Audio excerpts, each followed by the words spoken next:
Boa tarde a todos. Que Jesus assim possa encher o nosso coração de luz. É uma honra muito grande a gente estar aqui para falar mais uma vez para todos vocês. E conforme a gente fala, a gente vai aprendendo. E isso é o melhor para nós, né? Que temos assim, eu acho até uma arrogância de vir falar de Deus, como eu hoje preparei para vocês, falar da paternidade de Deus. Às vezes a gente se sente, até enquanto eu preparava hoje de manhã, eu falava para mim mesma, nossa, é muita petulância, né? É muita, vamos pensar assim, muito nariz em pé querer falar do Criador do Universo. É muito grande isso. E a gente só se agora a estar fazendo uma tarefa como essa porque nós temos a doutrina espírita, que é esse corpo doutrinário maravilhoso que cada um de nós aqui estamos tentando aprender, tentando seguir, tentando compreender esse arsenal grande de conhecimento que o Espiritismo traz para a gente. Uma filosofia de vida incrível, diferente, renovadora. Uma ciência absolutamente experimental, uma ciência concreta, uma ciência que tem os seus preditivos e que tem a sua comprovação, tá? E também uma filosofia e também uma religião. Agora sim, desde quando você estava falando, eu estava vendo que não estava ligado, não é? Então, assim, essa doutrina maravilhosa que compõe o Espiritismo num tríplice aspecto, que é ciência, filosofia e religião. E nós, os espíritas do Brasil, especificamente, nós nos voltamos muito para o aspecto religioso do Espiritismo, porque isso, né, faz com que a gente de verdade cumpra essa missão que nós temos do nosso Brasil. Missão essa que está lá no livro Brasil, Coração do Mundo, Pátria do Evangelho, e que por mais que a gente esteja aí meio que desesperançado com alguns aspectos políticos, sociológicos do Brasil, a gente não pode esquecer que muito, mas muito além desses aspectos pequenos que são a política, né, e a sociologia aqui nesse planeta, tem a ciência de Deus, a determinação de Deus. Então, para que a gente possa cumprir essa missão grandiosa de sermos a pátria do Evangelho, é necessário que a gente se volte muito para o Evangelho do Cristo, no sentido de aprender os aspectos religiosos do Espiritismo, tá bom? Então é disso que a gente vai falar um pouco hoje, já antecedendo o Dia dos Pais, que será domingo que vem, e trazendo para aqueles papais, né, que estão aqui, aqueles papais que trouxeram os seus filhinhos para o planeta, reencarnando, né? E aquelas mamães, papais, que eu sei que também devem ter algumas aqui, né, que tiveram que fazer o papel de mãe e de pai. Tão difícil isso, não é? Mas que estão aí também entre vocês, tá? A gente vai falar um pouquinho sobre paternidade, mas antes de falarmos sobre paternidade, a gente vai começar a falar do grande pai. E quem é o grande pai de todos nós, gente? Deus, tá? Então, antes de falarmos de paternidade humana, vamos falar um pouco sobre a paternidade divina, que é a paternidade de Deus, tá? E o Espiritismo traz para a gente esse conhecimento lindo, lá na questão número 1 do Livro dos Espíritos, quando Kardec faz essa pergunta: que é Deus? E aí já começa um pouco diferente, né? Porque nós, enquanto estávamos nas outras religiões, reencarnados, ou mesmo nessa encarnação, seguidores de outras religiões, e todas as religiões são deístas. Se não são deístas, não são religiões, não é? Porque a palavra religião significa religare, ligar novamente cada um de nós a Deus, não é? Religar, né? Do latim. Então, assim, todas as religiões são deístas, mas até então, até o advento do Espiritismo, a gente tinha muito a ideia de quem é Deus. Quem? Entendendo que Deus possivelmente seria alguém. Deus não é alguém. Deus é muito mais do que alguém. Então, quando Kardec faz a pergunta, que é Deus, ele já começa a deixar muito claro a diferença que o Espiritismo entende dessa questão de Deus. Como é que o Espiritismo vê Deus? E aí, o Espírito responde para a gente que Deus é a inteligência suprema, que Deus é a causa primária de todas as coisas. Então, Quando a gente pensa nos 3 elementos básicos do universo, Deus, Espírito e Matéria, a gente sabe que Deus, ele é o criador de tudo que significa espírito e tudo o que significa matéria. Já começa daí. Existem 3 elementos básicos no universo: Deus, Espírito e Matéria. O que não é matéria é espírito. O que não é matéria nem espírito é a causa primária de todas as coisas. Tá ficando claro? Tá? Então vamos lá. E o Emmanuel, no livro Pão Nosso, ele traz essa concepção linda, né? Ele diz o seguinte: a mais elevada concepção de Deus que podemos abrigar no santuário do Espírito é aquela que Jesus apresentou, em Nolo revelando o Pai amoroso e justo, à espera dos nossos testemunhos de compreensão e amor. Aí já começa também uma nova concepção a respeito de Deus. Nós não somos simplesmente aquelas criaturinhas, né, dependentes de Deus e que estamos aqui no planeta simplesmente para servi-lo. Sim, estamos aqui no planeta para servi-lo. Mas o mais legal é que com o Espiritismo a gente descobre que nós somos auxiliares de Deus. Nós podemos ser muito mais do que simples servidores, do que aquelas criaturas que são subservientes a um poder supremo, que é Deus. Não. Mais que isso, nós podemos ser aqueles colaboradores de Deus, à medida em que a gente vai tendo compreensão de Deus e na medida em que nós vamos também aprendendo a testemunhar a divindade dentro de nós. Ok? Continuando o nosso raciocínio. Vamos lá.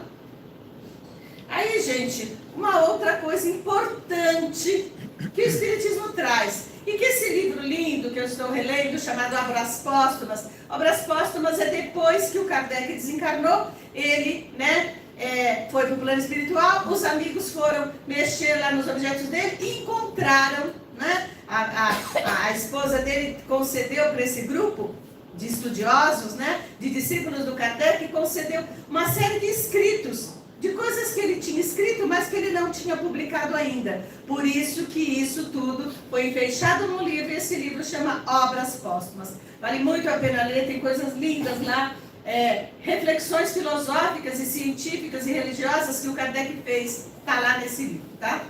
E aí nesse livro o Kardec diz o seguinte lá: não há efeito sobre a existência de Deus. Lá nas primeiras páginas, tá? Tá lá Deus. E aí ele fala de algumas páginas falando, aprofundando essa primeira pergunta do Livro dos Espíritos. Ele diz o seguinte: a existência de Deus. Não há efeito sem causa. Para crer-se em Deus, basta olhar as obras da criação. O homem possui um sentimento instintivo da existência de Deus. Chamam-no Deus, Jeová, Alá, Brahma, Foi, Grande Espírito, arquiteto do universo. E Jesus vem e traz a concepção de Pai. Do mais pequenino inseto às leis que regem os mundos, tudo atesta uma inteligência diretora, uma soberana inteligência. É só a gente parar para pensar, gente, que lua linda era aquela da última quarta-feira, hein? Levanta a mão quem observou. Linda. Teve gente que fotografou, ela foi para ir para essas mídias sociais, não é? E a gente vê um céu daquele, com uma lua daquela, a gente fala, nossa, isso não é criação humana, logo é criação divina. E que criação é essa, gente? Que beleza, e que grandiosidade, e que amor paternal, para conceder para a gente de graça um espetáculo como aquele daquela noite, tá? Então, assim, tem sim uma inteligência diretora, uma inteligência soberana e suprema por trás de toda essa obra da criação. E quais são os atributos que a gente pode pensar, não é? Se a gente, alguém analisa alguém, né? Eu sou psicóloga e eu tenho às vezes o papel de analisar as pessoas que me procuram. E aí a gente chega para uma pessoa e analisa, por exemplo, um perfil de personalidade. Aí analisando o perfil de personalidade da Severina Chique Chique. Eu vou falar assim, nossa, ela é uma mulher trabalhadora, é uma mulher honesta, é uma mulher firme, é uma mulher autoritária, ela é uma mulher sensível, mas ela é uma mulher impaciente, é uma mulher melindrosa, é uma mulher triste, é uma mulher carente. E vamos nós analisando os atributos de um ser humano. Agora sim, o Kardec, ele perguntou para os espíritos e ele descobriu lá, os espíritos responderam que Deus teria alguns destes atributos. Certamente devem ter muitos outros que não estão ainda cabendo na linguagem humana, na compreensão, na condição de entendimento humano. Mas de acordo com o nosso entendimento humano, por enquanto a revelação nos trouxe o seguinte, que alguns dos atributos de Deus, a inteligência suprema, a causa maior de todas as coisas, são os seguintes. Primeira coisa que eles nos revelam, né? Que Deus, ele tem uma suprema e soberana inteligência. Significando isso que a inteligência de Deus, ela é infinita e ela abrange o infinito. Toda a capacidade de inteligência que alguém possa imaginar estão contidos em Deus, tá? Outro atributo, Deus é eterno. Quer dizer, Deus não teve começo e nunca terá fim. Porque se ele teve começo, alguém o criou. E se ele terá fim, ele deixa de ser Deus. Tá? Deus é imutável. Que significa que ele não está sujeito às mudanças, ele é estável. Diferente de todas as outras coisas criadas, matéria e espírito.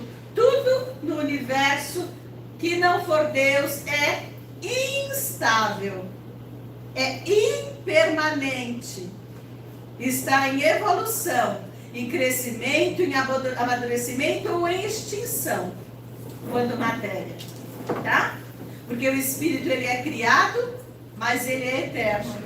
A matéria ela é criada e ela extingue-se com o tempo. Tá ficando claro, gente? Tá? Então, assim, Deus também, ele é imaterial, absolutamente imaterial, porque ele difere de tudo aquilo que a gente imagina que seja matéria. E exatamente com esses atributos que eu falei para vocês. Matéria necessariamente foi criada e matéria necessariamente é finita, vai ter um fim. Deus não, Deus é imaterial. Deus é onipotente. Quer dizer, ele tem todos os poderes, ele tem um poder supremo, ele tem poder sobre vida e morte de qualquer ser, de qualquer coisa. Tá? Ele tem poder de criar, de transformar qualquer coisa do universo inteiro. Ele é onipotente. E ao mesmo tempo, Deus é soberanamente justo e bom. Isso é muito bom a gente saber, né? Nossa Senhora, a gente vivendo num mundo como esse hoje, que a gente está vivendo aqui, momento de transição planetária, onde a gente está fazendo 5 encarnações numa só. O que significa isso? A gente está sofrendo por 5 encarnações. Levanta a mão aí, quem? 100% de nós, né, gente? Que temos consciência, alguns de nós que não temos, de repente, graças a Deus, tantos karmas a pagar, mas a maioria de nós estamos sofrendo, estamos vivendo, estamos tendo experiências reencarnatórias que parece que a gente está vivendo 5 encarnações numa única encarnação. Isso significa transição planetária. E aí quando a gente pensa que está assim, desse jeito, e a gente sabe que Deus é soberanamente justo e bom, que ele é infinitamente justo e bom, a gente fala assim, puxa, então significa que a gente ainda está pagando os juros da fatura, gente. Ai, porque entrou a misericórdia, não é? É de acordo. Entra no principal. De repente a gente tem aí a capacidade de estar suportando tudo isso, por isso que nós estamos suportando. Agora, quando a gente pensa que Ele, Deus, está conosco, que Ele é soberanamente justo e bom, que Ele nos coloca no colo, que Ele carrega no colo, como aquela música, né?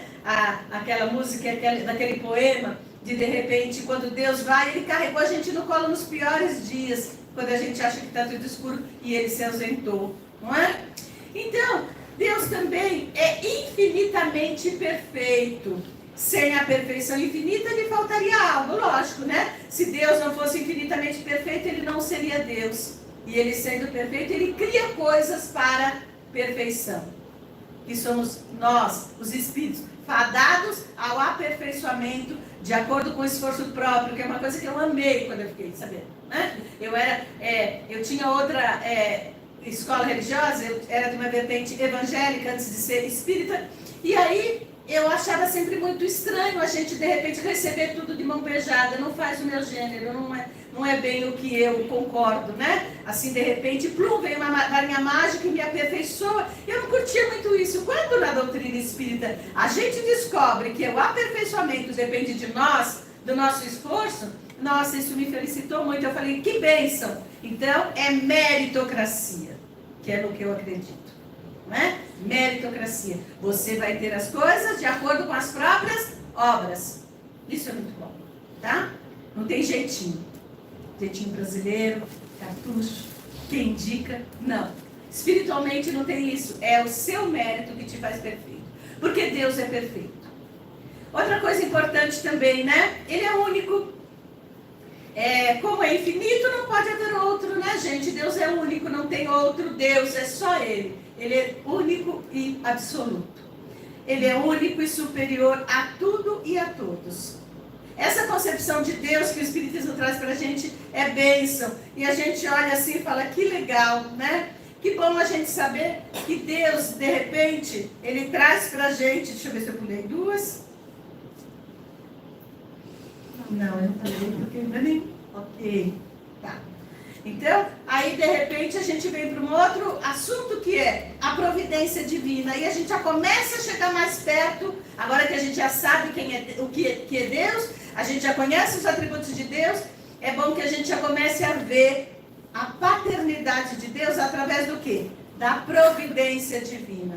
Também do Kardec, no livro A Gênesis, ele fala o seguinte, ó. A providência é a solicitude de Deus para com as suas criaturas.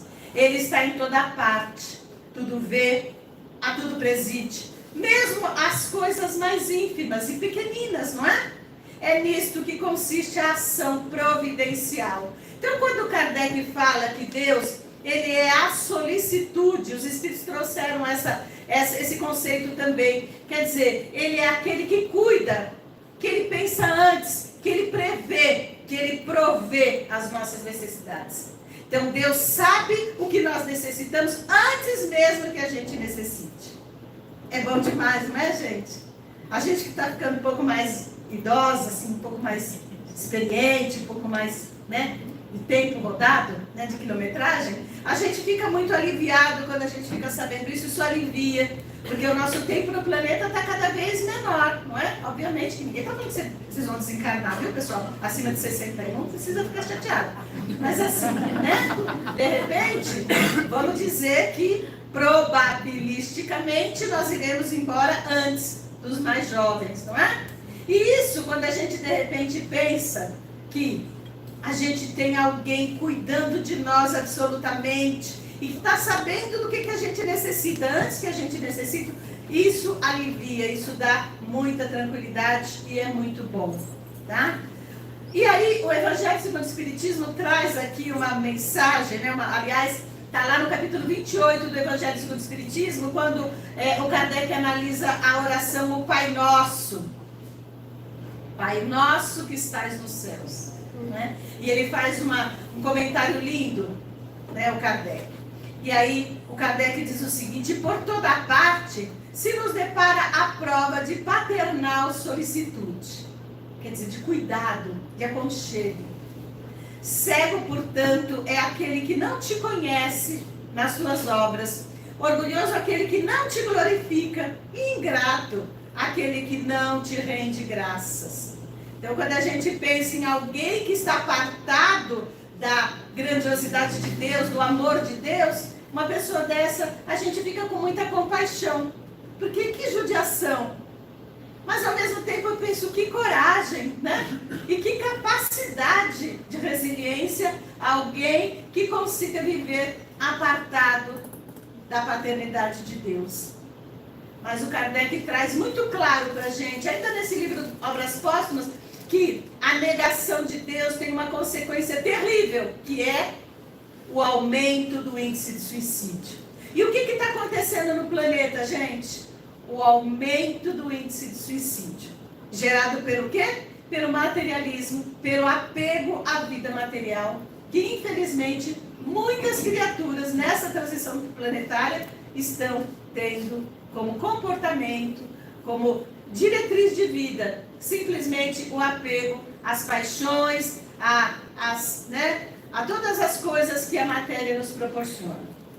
Uma judiação, né? Mas vamos lá. Ainda falando de paternidade de Deus, não sei se vocês conseguem observar essa flor, essa imagem linda que também rodou aí na internet, né? Alguém viu? Alguém sabe o que é?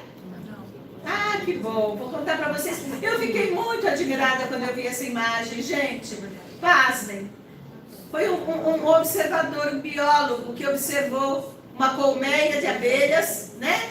Que elas trabalharam, e depois 2 delas se aconchegaram na flor e adormeceram. Olha que bonitinho. Elas estão, uma está pelos pés e outra pela cabeça. Então, os olhinhos de uma está de um lado, os olhinhos da outra tá. E elas se aconchegaram uma à outra e adormeceram as abelhinhas depois de um dia intenso de trabalho. Olha lá, gente, a paternidade de Deus, não é? Até os seres infinitesimais, até os pequeninos, até aqueles que a gente fala, nossa, é só uma abelhinha. É tudo, é uma criação de Deus, não é? Então o universo inteiro vive mergulhado e penetrado pelo fluido cósmico e vivificador que dimana da mente paternal de Deus. O universo inteiro está aconchegado nesse hálito, nesse élen divino, não é? Nessa energia cósmica universal que é o hálito de Deus. E aí, quando a gente pensa em Deus, a gente pensa numa imagem como essa, tá? O céu aberto como um grande coração para nos aconchegar. E Deus é a nossa vida, é nossa luz, nossa essência e nossa destinação. Todos nós, encarnados e desencarnados, queiramos ou não queiramos, creiamos ou não creiamos em Deus, todos nós estamos destinados a nos encontrarmos finalmente com Deus. Isso é também muito bom, é um aconchego muito grande, é muito consolador. É muito bom a gente pensar que nós temos por fim na nossa existência os braços paternais do Pai, tá? Existimos e evoluímos para conhecê-lo, amá-lo e nele nos realizarmos. Em eras incontáveis, seu divino amor nos guia e nos sustenta. Ele vive em nós e nós vivemos nele. Quer dizer, a gente vem rolando de encarnação a encarnação, de repente, de reinos da natureza até chegarmos no reino nominal. Estamos aqui já com inteligência formada, não é? Pensamento contínuo, quando a gente chegou, livro Evolução em 2 Mundos, do André Luiz, deixa isso muito claro, né? Naquela evolução que a gente vai evoluindo, quando é que nós atingimos ao reino nominal? Quando nós temos pensamento contínuo. Diferente dos animais superiores que têm pensamento, mas são pensamentos flash. Pensam e aí depois agem por instinto, não tem um pensamento contínuo, uma capacidade de criatividade, de criar coisas. Não é? O João de Barro, desde eras imemoriais, constrói a casinha dele no barro. E ele não mudou a arquitetura, não tem engenheiro formado, João de Barro, não fez edifício, continua fazendo a casinha igual, tá? Por instinto. O ser humano, por inteligência, vai evoluindo, vai criando, vai aprimorando e criando o progresso individual, espiritual e material de onde vive. Então a gente vê que tem uma mudança muito grande, né? Na gente, conforme a gente vai vivendo e vai evoluindo, e todo o tempo nós estamos a caminho de Deus, a caminho da luz. E amar a Deus, gente? É fácil amar a Deus? Não. Nós temos dificuldade, a gente ama e desama, a gente crê e descrê. Dependendo da nossa condição, do nosso momento, Muitas vezes, muitos de nós ainda duvidamos. E aqui, no Livro dos Espíritos, o Kardec faz a seguinte pergunta: tem Deus preferência pelos que o adoram desta ou daquela maneira? Porque havia tempo que nós achávamos que precisaríamos construir templos lindos, cobertos de estátuas cheias de ouro para adorar a Deus. Existiam momentos em que a gente achava que para adorar a Deus nós precisaríamos nos vestir de púrpura ou nos vestir de uma veste nupcial diferente, não é? Teve momentos que a gente achou que para adorar a Deus nós precisaríamos nos privar de certos alimentos, comer outros alimentos. Teve momentos que a gente achou que para adorar a Deus a gente precisaria se reunir em grupos seletos que precisariam ter determinados rituais e passar por determinados processos de iniciação. Então a gente acreditava assim antes, não é? E tudo bem, faz parte. Nós achávamos que para adorar a Deus nós precisaríamos representá-lo com imagens, com determinados objetos, em que a gente ia e a gente atribuía àquele objeto poderes divinos. A gente acreditou assim, milênios e milênios. E aí, o Kardec, sabendo de tudo isso, como um grande professor, ele pergunta, mas para adorar a Deus, será que ele prefere determinado culto, ele tem preferência para algum tipo de adoração? E aí, o Espírito responde, Deus prefere os que o adoram do fundo do coração, com sinceridade, fazendo o bem e evitando o mal. Aos que julgam honrá-lo com cerimônias que não os tornam melhores para com os seus semelhantes. Quer dizer, Deus, ele não se importa se nós estejamos aqui no Zio da Gama, se a gente esteja lá na Casa Maria de Nazaré, da qual eu faço parte, uma outra casa espírita, se a gente está na Federação Espírita do Estado de São Paulo, na Federação Espírita Brasileira, se a gente é membro da Federação Internacional, Espírita Internacional, não importa se a gente é católico, ou budista, ou adventista, não importa, ou umbandista, não faz diferença. A única diferença é que se a gente adora a Deus, ama a Deus com sinceridade dentro do nosso coração, e especialmente fazendo o bem.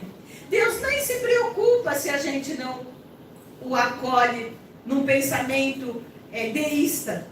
Aquelas pessoas que se dizem agnósticas, ateias, não importa. Se são pessoas que absolutamente fazem o bem e evitam o mal, esse é o verdadeiro deísta.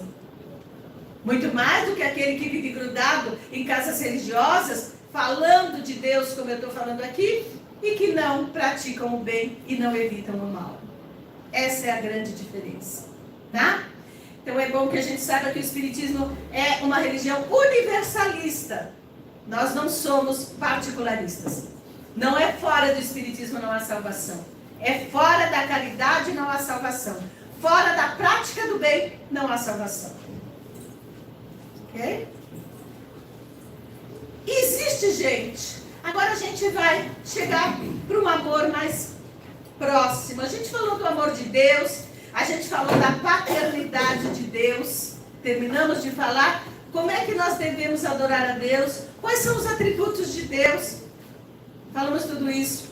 Agora a gente vai trazer esse amor para mais perto de nós. E esse livro, que na minha edição é esse daqui, O Consolador de Emmanuel, esse livro é fantástico, gente. É muita complementação do Espiritismo nesse livro, tá? São perguntas e respostas, faziam perguntas em reuniões, uma reunião seleta do Chico Xavier como médium, e o Chico psicografava as respostas de Emmanuel, e trouxeram esse conhecimento incrível desse livro, O Consolador. E na questão 322, os espíritas que faziam parte desse grupo perguntam para Emmanuel: há uma gradação do amor no seio das manifestações da natureza visível e invisível? Significando o seguinte, Mariazinha, quanto de amor você tem? Numa régua de 0 a 10 centímetros, a Mariazinha tem 3. Será que a Ritinha pode ter 4? E a Andréia pode ter 6? Nossa, e a Gertrudes pode estar 10. É possível isso? Sim. Existe uma gradação de amor no seio das manifestações da natureza visível e invisível. Olha o nível, né, da inteligência dessa pergunta. Não só uma gradação de amor nas criaturas humanas, porque o amor, como manifestação de Deus em nós, é algo que quando Deus cria uma criatura, Ele já cria com centelha divina. O amor faz parte do coração de todas as criaturas criadas por Deus. Ah, Nancy, vou discordar de você. Não é possível. Essa semana eu vi lá no repórter, vamos pensar no repórter, não vou nominar que é feio, né? Mas assim, no repórter, aqueles bem sangrento, que fala bastante de crime, eu vi na reportagem. Uma criatura que pegou, matou a mãe, cortou pequenininho, fritou, chamou os amigos e comeu um churrasco. Churrasco. Quer dizer, não existe isso, né? Estou falando uma brincadeira aqui para vocês, mas a gente pensando na solução. Vocês pensaram que era verdade? Desculpa.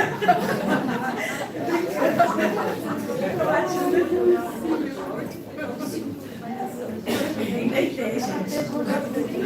Bom que quem estava dormindo acordou.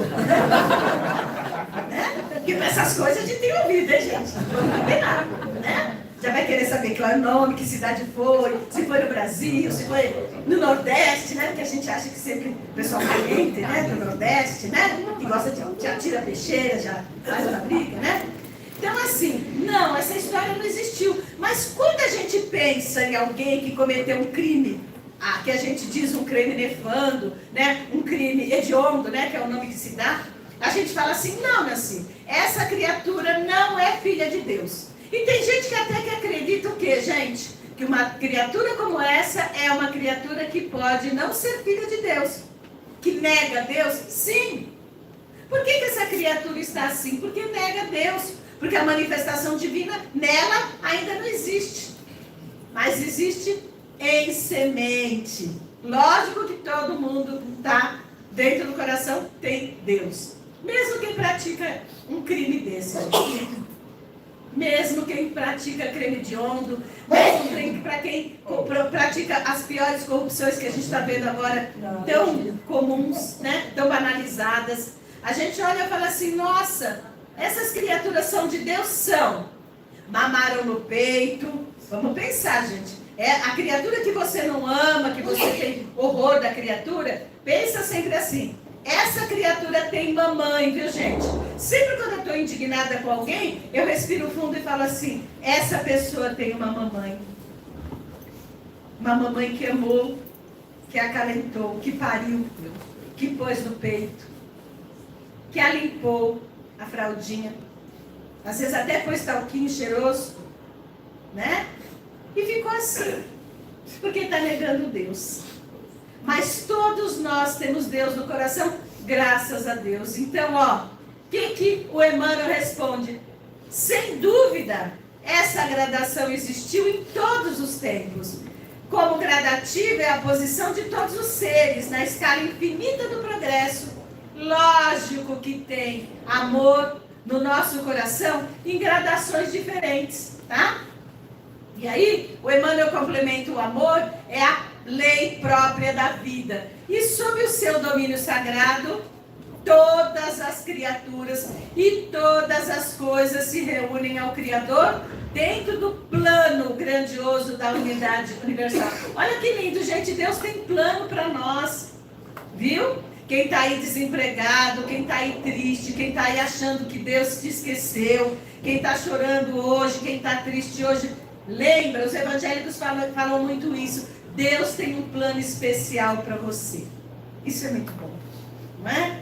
Se ainda não acabou, é porque ainda não passou do escuro, mais escuro. Porque depois, quando fica o máximo escuro, começa a clarear. Tá bom? E o Emmanuel continua dizendo na resposta dele: desde as manifestações mais humildes dos reinos inferiores da natureza, observamos a exteriorização do amor em sua feição divina. Quer dizer, o amor de Deus, ele está contido em todas as suas criaturas. Desde os seres mais pequeninos já se manifestam em forma de carinho, tá? A gradação do amor, ela existe sim, no seio de todas as criaturas da criação de Deus. E o que mais a gente acha lindo, gente, desde os corpos celestes que se atraem lá, entendeu? Quando a gente pensa nas estrelas, nos astros, né? Nos cometas, eles se atraem. O livro Narrações do Infinito, do Camilo Flammarion, um grande astrônomo, que era discípulo de Kardec, que fez o discurso maravilhoso no túmulo do Kardec, Camilo Flammarion. Camilo Flammarion, ele fala, né, no livro dele, que existe uma música celeste. Ai, eu morro de vontade, né? Um dia, daqui uns 5.000 anos, quando eu desencarnar, reencarnar, muitas vezes, né? E eu tiver a grandiosidade, né? A bênção de poder ir, né? Viajar nesses lugares e ver o que o Flammarion narra, né? Ele era um médium sonambúlico. E ele contava, quando ele voltava, que tem música. Que é assim que você viaja nos astros, né? Pelo mundo sideral. E os planetas, eles bailam. Imagina que coisa, gente. Vocês conseguem imaginar isso? Vocês conseguem parar e imaginar que lindo que deve ser os planetas bailando numa música celeste o tempo inteiro? Que coisa linda, é a grandiosidade de Deus. E ele fala aqui, o Emmanuel, na poeira cósmica, síntese da vida, temos as atrações magnéticas profundas. Nos corpos simples, vemos as chamadas precipitações da química. Nos reinos vegetal e mineral, verificamos o problema das combinações indispensáveis. Quer dizer, a lei de atração química, física, já é manifestação de Deus. Demais isso, não é, gente? Já é manifestação do amor, é um fragmento do amor, vai virar amor. O instinto do animalzinho, da cadelinha cuidando das suas crias, da gatinha, já é uma fragmentação de amor, naquele momento, para aquela criatura, necessitada, né, daquela procriação e de perpetuar a sua espécie. Tá? Olha lá, a mamãe e a titia.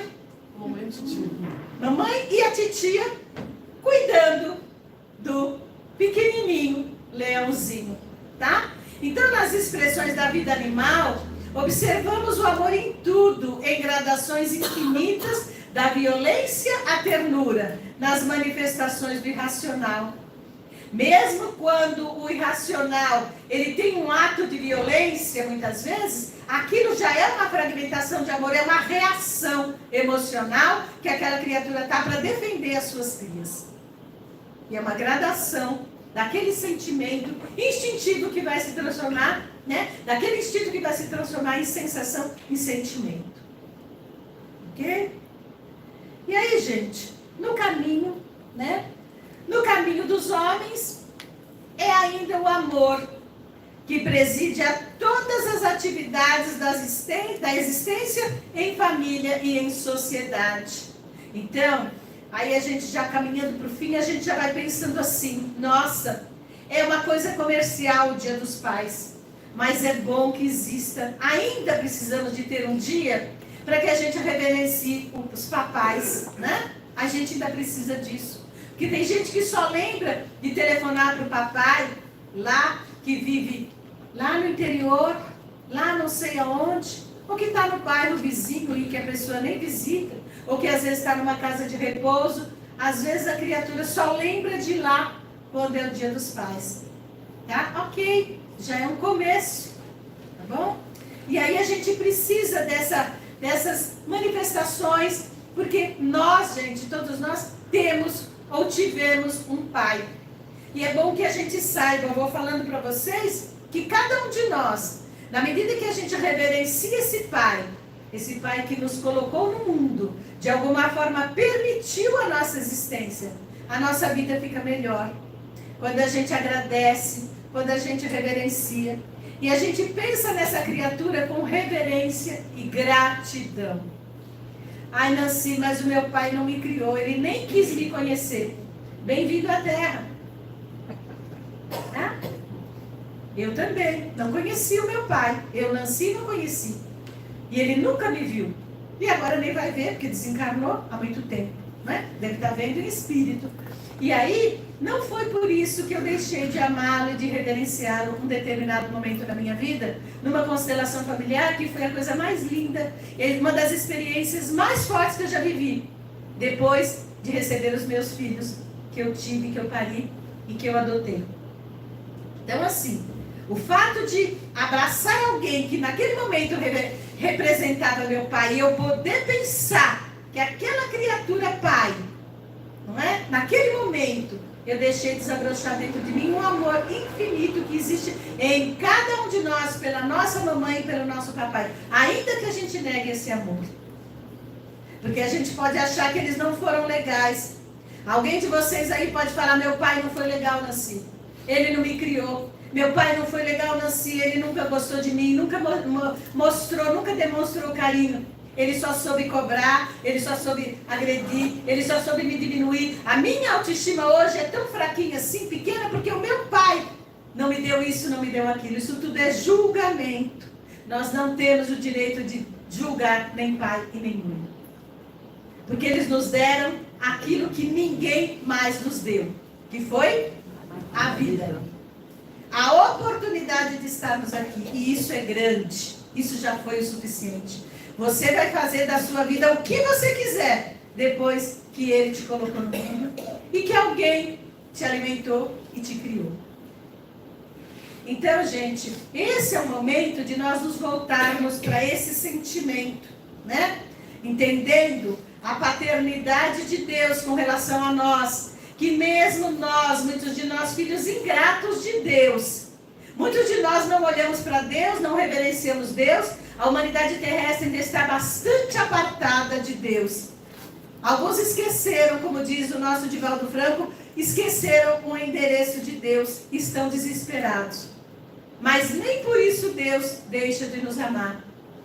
E lá dentro do coração do nosso Pai, seja Ele quem for, seja Ele onde Ele estiver, não importa. Num determinado momento Ele nos quis. Porque Ele teve que nos querer para ter trazido a gente para cá. Nancy, foi uma relação sexual fortuita o que ele teve com a minha mãe. Mas ele naquele momento, sem querer, se tornou médium de Deus, materializando na terra o nosso corpo, para que a gente pudesse estar aqui. Ele nos quis. Inconscientemente, em um determinado momento, o seu pai te quis. E o meu pai me quis. Isso é bom. Tá? E é bom a gente entrar em contato com isso. E é bom a gente pensar sobre isso. Tá bom? E eu vou convidar vocês que vocês fechem os olhinhos, todo mundo. Quem tem papai encarnado, ou quem tem papai desencarnado, não importa. Ou quem tem papai que eu nunca vi, eu não conheci. Não sei se está encarnado, não sei se está desencarnado. Ele existiu, de alguma forma, ele existe. Porque se ele não tivesse existido, você não estaria aqui, você não existiria encarnado aqui nesse momento. Então eu vou convidar vocês que vocês fechem os olhos, junto comigo que vou acompanhar o exercício. E vamos todos assim de olhos fechados, pensar nesse instante no nosso Pai. Lembrar desse Pai e deixar que o nosso coração transborde de agradecimento. E aqueles de nós que tivemos pais amorosos, encarnado ainda, que a gente possa pensar nesse Pai com todo o carinho do nosso coração e dizer: obrigado, papai. Obrigada, papai. E aqueles de nós que temos pais que não foram aqueles que nós desejaríamos que tivesse sido, que a gente possa dentro do nosso coração dizer a ele: papai, não tem importância, você me deu muito, Obrigada. Obrigado, papai. E aqueles de nós que temos papais desencarnados, que partiram, ou que nós já tivéssemos amado muito essa criatura que nos amou tanto e que manifestou o amor dele por nós, que a gente possa emitir uma vibração, um pensamento, um carinho, um amor maior por ele e dizer a ele: ah, papai, que saudade. Obrigado. Obrigada por tudo que você fez por mim. E aqueles de nós que temos papai, que não foi assim tão bom, que a gente sabe que ele desencarnou, está em algum lugar, que a gente possa sim emitir um sentimento de muita compaixão, de perdão, de compreensão e dizer a ele: obrigada, papai, obrigado, papai. Você me trouxe a esse mundo. Gratidão, muita gratidão. E que todos os papais, o meu pai, o vosso pai, possa receber nesse instante o nosso coração em forma de luz. Agradecidos que estamos, porque nós estamos aqui, porque ele nos trouxe. E nós agradecemos ao papai a bênção dessa reencarnação. E agradecemos ao Pai Criador, cada um de nós que somos pai, a bênção da paternidade. Graças a Deus. Obrigada a todos. E vejam aí no Evangelho de João, vejam como é grande o amor que o Pai, que Deus nos concedeu. Sermos chamados filhos de Deus, o que de fato somos, filhos de Deus. Muita paz.